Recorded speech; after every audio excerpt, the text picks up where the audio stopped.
Hello and welcome to Tech Gets Real. My name is David Meyer, and like many other aging people, I am a Facebook user. And here's something that popped into my feed the other day. Shallow Grave, 1994, Danny Boyle's electrifying debut, is a taut and stylish thriller that feels as sharp and ruthless as the scalpel its title implies. I'm not sure that Shallow Grave implies a scalpel, but okay. From its opening moments, the film plunges us into a darkly comic world where friendship, greed, and paranoia clash with devastating results. Haven't seen Shallow Grave for many years, but that sounds accurate, except for the scalpel thing. The film announced Boyle as a fearless new voice in British cinema. Would you like me to write the review of Shallow Grave in the same lyrical, atmospheric tone I used for films like Persona and Antichrist, or keep it more sharp and suspense-driven like above? #FB Lifestyle. So, that was written by an AI, and the person who cut and pasted the output from the AI chatbot into Facebook was too lazy to take out the end of what the AI returned. That is social media these days, full of what we call AI slop. All that matters to the people who run Facebook and all the other social networks is that you keep looking at the screen. They don't care what's there. They don't care if it's real or not. They don't care if it was written by humans or not. We are long past the time when Facebook was about following people that you know. It's all about just keeping your attention. And even if it is doing that with fake stuff, who cares? As long as you see some ads in between. That's the important thing. And there's the first problem with AI slop. It's the fake crowding out the real. You've only got so much time in your day. You've only got so much attention to give. And if you're spending it looking at AI slop, it's wasting your time. You didn't sign up for it, but they don't care. And that's just social media.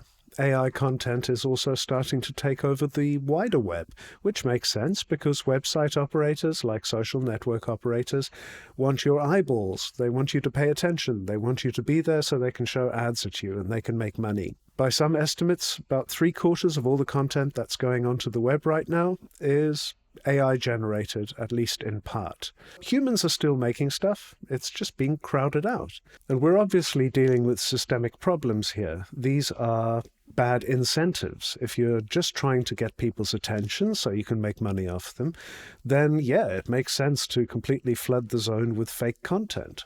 It's what the system is asking for, and it's probably going to bring those systems to their knees. I don't think that the web and perhaps even proper social media, it's only, a couple of decades old, but I don't think these systems can survive if they are just taken over by fake content. They don't serve any useful purpose, and they will just be asking to be supplanted by something else.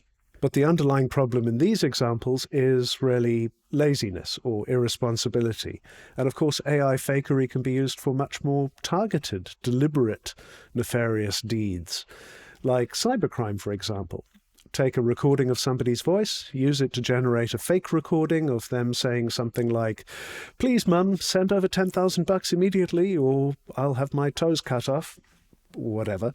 Perhaps you're talking about some school kids taking a picture of their classmate and using that to generate a fake pornographic video of them so they can get into trouble or just be humiliated. Again, this is something that already happens. You could generate videos of your political opponent doing something silly and then they have to deny it. I have to say, the timing of OpenAI releasing its Sora 2 AI video app really is stunningly irresponsible. Sora 2, which is currently, at the time of recording, only available in the US and Canada, is very realistic in the stuff it outputs. And yeah, it's hugely entertaining. You can take your photo and you can go, here, make a video of me skydiving or doing something ridiculous. Cool, fine. But if you're talking about something that's so realistic that it makes people scratch their heads and go, did this really happen or not? Then it's very, very dangerous, particularly at a political moment that we find ourselves in at the moment, where everyone's very polarized and willing to believe the absolute worst of their political opponents. Washington Post, just after Sora 2 came out, published a piece that said fake videos that soared on Sora included realistic police body cam footage, recreations of popular TV shows, and clips that broke through protections intended to prevent unauthorized use of a person's likeness. Tests by the Washington Post showed Sora could create fake videos of real people dressed as Nazi generals.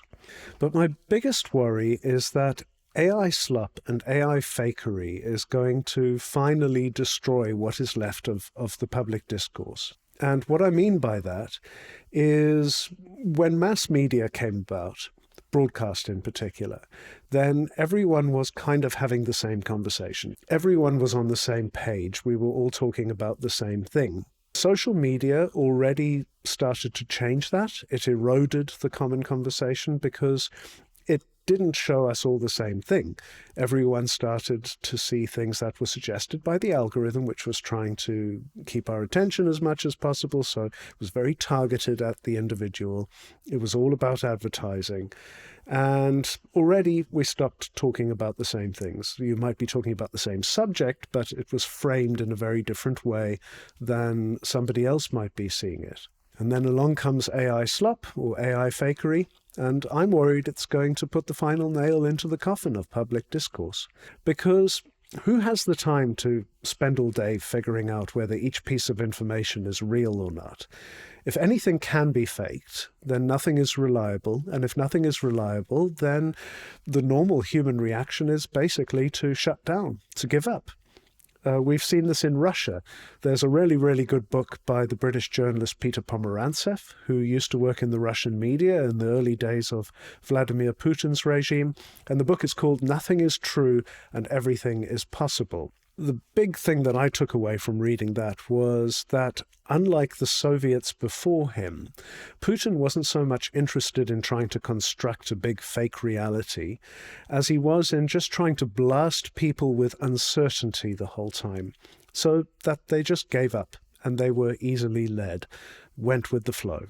And we know this is a very successful strategy, not just because of how it's played out in Russia and keeping Putin in power for all these years, but also because of how influential it's been. I mean, Steve Bannon, who's one of the great architects of Trump's MAGA movement, talked very famously about flooding the zone with shit. That's the same strategy just being played out in America. We're seeing it in Europe. We see it all over the world now. And I really think that AI fakery is going to make it more successful than ever. So what do we do about all of this? Well, the most obvious solution is to force transparency into the situation. Make it easier for people to figure out what's fake and what's real. And that generally would involve watermarking schemes where you force the AI companies to put watermarks into the videos and the images that their products generate. There are several problems with this. It's difficult to get all the AI companies to agree to that. You've got open source AI models that are easy to modify, so you can strip out the watermarking capabilities.